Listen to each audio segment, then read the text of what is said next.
ते शिरणंही ठाऊक आहे आणि मला तो भेदून बाहेर कसं यायचं हे देखील माहिती आहे, असं म्हटलंय उपमुख्यमंत्री देवेंद्र फडणवीस यांनी।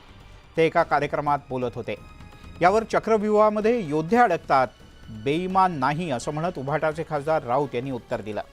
तर फडणवीस यांचा बाण वर्मी लागल्यानंच राऊत यांचा जळफळाट झाला अशी टीकाही त्यांच्यावर होती।